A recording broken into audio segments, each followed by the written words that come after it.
جب روشنی کر کے دیکھا تو وہی کاغذ تھا جو مالک بن دینار نے دستخط کر کے شہزادے کو دیا تھا،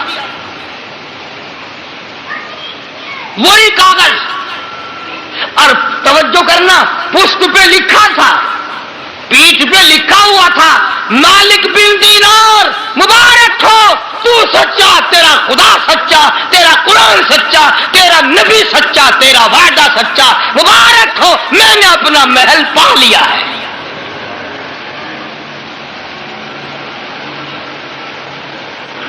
مجھے میرا محل مل گیا ہے. فجر کی نماز پڑھی. مالک بن دینار رحمت اللہ علیہ بڑے حیران ہوئے کہ ہم نے تو اس کو دے دیا تھا، یہ کاغذ آیا کہاں سے؟ مریدین کی جماعت کو ساتھ لے کر شہزادے کی طرف چلے، کہیں دور تھا. وہاں جا کر معلوم ہوا کہ پرسوں شہزادے کا انتقال ہو گیا ہے، اس دنیا سے چل بسا ہے. تو مالک بن دینار رحمت اللہ علیہ نے ان کے قریبی رشتہ داروں کو کاغذ دکھایا کہ یہ کاغذ اس کے پاس تھا، میرے پاس کیسے پہنچا؟ تو ان رشتہ داروں نے تصدیق کی کہ وصیت کے مطابق ہم نے تو یہ کاغذ کفن میں رکھ دیا تھا، ہم نے تو یہ کاغذ کفن میں رکھ دیا تھا. تو مالک بن دینار رحمت اللہ علیہ نے سجدے میں سر رکھ دیا، الہی تیری عنایت کا شکر ہے، تیری قدرت کاملہ کا شکر ہے کہ اللہ پاک تو نے وعدے کو سچا کر دکھایا، میں نے اس سے وعدہ کیا تھا، تو نے اسے سچا کر دیا. عرض یہ کر رہا تھا اصل بات یقین کی ہے، اور اصل میں تو اللہ پاک ہمیں ہر چیز دے کر آزماتے ہیں. فرمایا تبارک الذی بیدہ الملک وَهُوَ عَلَى كُلِّ شَيْءٍ قَدِيرٌ. ملک میں راج اسی ذات کا ہے جس کے ہاتھ میں ہے ساری برکتیں. الذی خلق الموت والحیات لیبلوکم ایکم احسن عملا.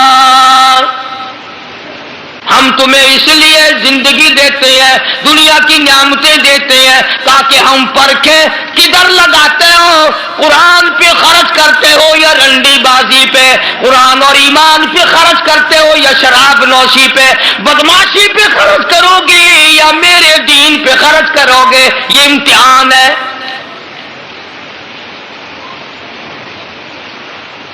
اسی طرح کا ایک واقعہ حدیث پاک میں بھی آتا ہے.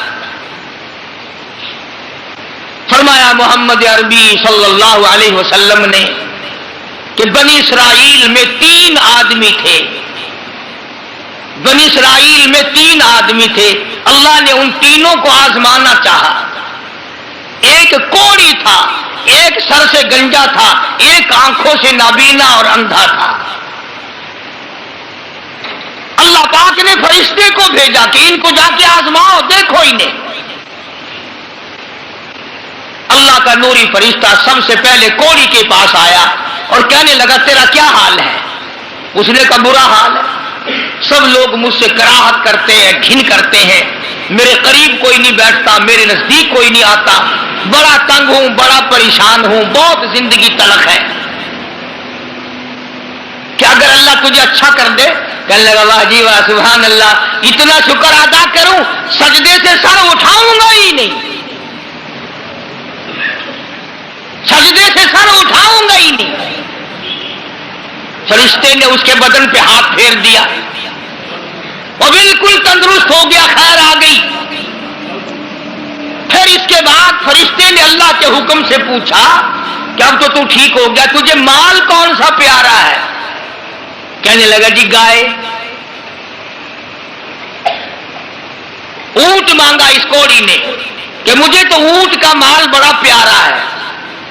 تو ایک گابھن ڈاچی اس کو دے دی اور فرشتے نے دعا کی اللہ اس میں برکت عطا فرمائے. پھر وہ فرشتہ گنجے کے پاس گیا اور جا کے کہنے لگا کیا حال ہے تیرا؟ کہنے لگا بہت برا حال ہے، ساری رات سارا دن سر کھجاتے کھجاتے مر گیا ہوں. لوگ بھی گھن کرتے ہیں، کراہت کرتے ہیں، نام بھی میرا چھپ گیا، گنجا گنجا کر کے سب بلاتے ہیں۔ نے کہا اچھا اگر تجھے اللہ پاک تندرست کر دے، کہنے لگا سبحان اللہ کیا بات ہے، میں اس کا بڑا شکر گزار بندہ بنوں گا۔ فرشتے نے اس کے سر پہ ہاتھ پھیر دیا، وہ خیرات ہی تندرست ہو گیا، اور اس سے پوچھا تجھے کیا مال پیارا ہے؟ کہنے لگا گائے کا مال بڑا پیارا ہے۔ ایک گاہ بن گیا، گائے اس کو اللہ کے حکم سے دے دی اور دعا فرمائی اللہ اس میں برکت ڈالے۔ پھر اس تیسرے نابینا اندھے کے پاس گیا فرشتہ اور جا کے کہنے لگا کیا حال ہے تیرا؟ اس نے کہا بڑا خراب ہے، ٹھوکریں کھاتا ہوں، ٹکریں لگتی ہیں، دھکے کھا رہا ہوں، بڑی تلخ زندگی ہے، بڑا پریشان ہوں، کہ اگر اللہ پاک تجھے نگاہ دے دے۔ انہوں نے کہا اللہ کا شکر ادا کروں گا۔ فرشتے نے آنکھوں پہ ہاتھ پھیر دیا، وہ ٹھیک ہو گیا۔ اب اس سے پوچھا کہ تجھے کیا مال پیارا ہے؟ کہنے لگا جی اپنے کو تو